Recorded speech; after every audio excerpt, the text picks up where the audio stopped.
सगळे शांतता राखा. हे तुम्हालाही कळलं पाहिजे. सगळे ऐका. मला सगळ्यांना विनंती आहे, लोकांनाही कळलं पाहिजे. ऐकून घ्या फक्त. आवाज करू नका, मागे आवाज करू नका.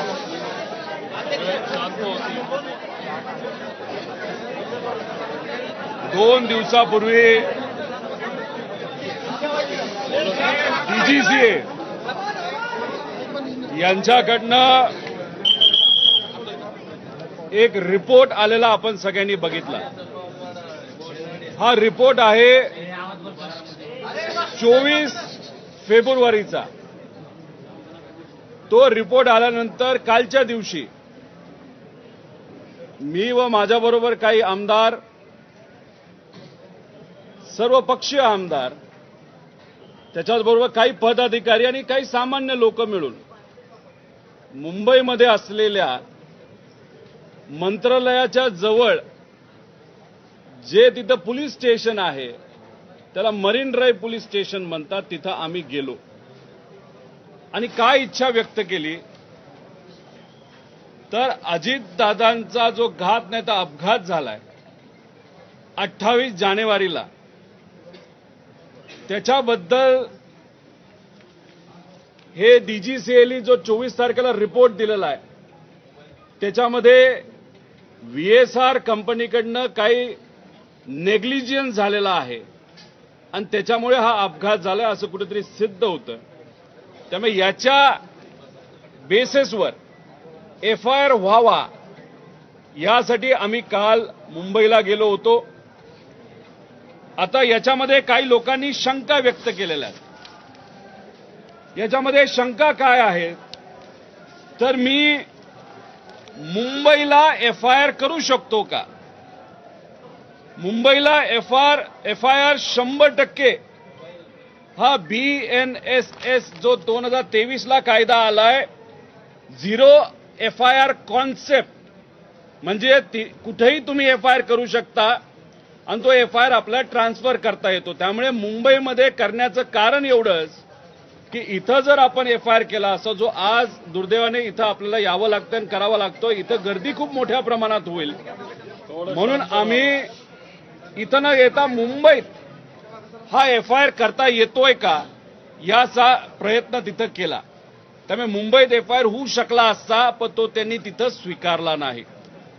त्याच्याचबरोबर एफआयआर करण्याचा आपल्याला अधिकार आहे का तर अंडर सेक्शन 173(1) याच्या अंतर्गत या देशातल्या कुठल्याही नागरिकाला एफआयआर करण्याचा अधिकार 100% आहे.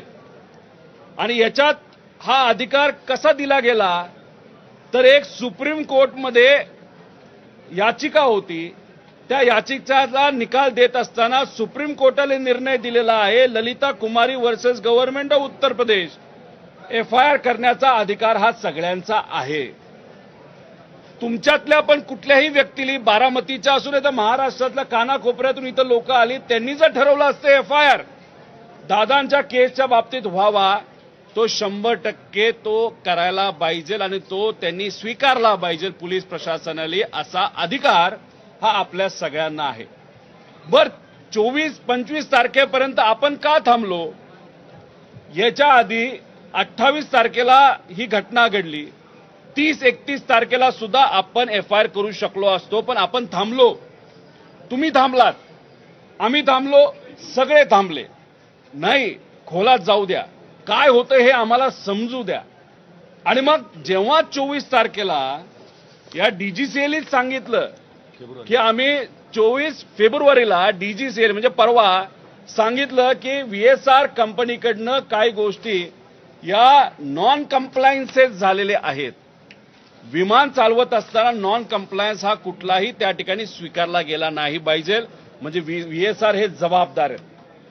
दादा ज्या विमानाला गेलेले ते होतं लेअर जेट 45 XR.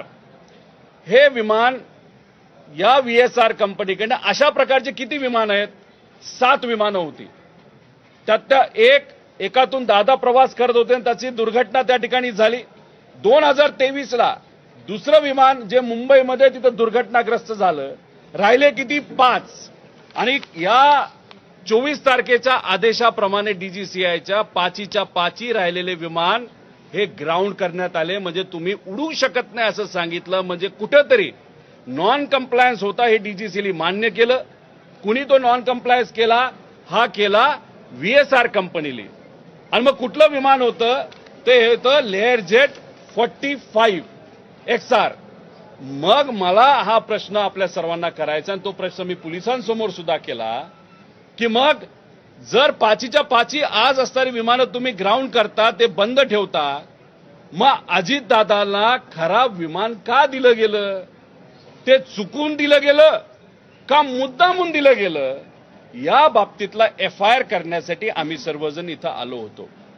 हा FIR कोणाच्या विरोधात आहे? तर हा व्हीएसआर कंपनीच्या विरोधात आहे, त्यांच्या मालकांच्या विरोधात आहे.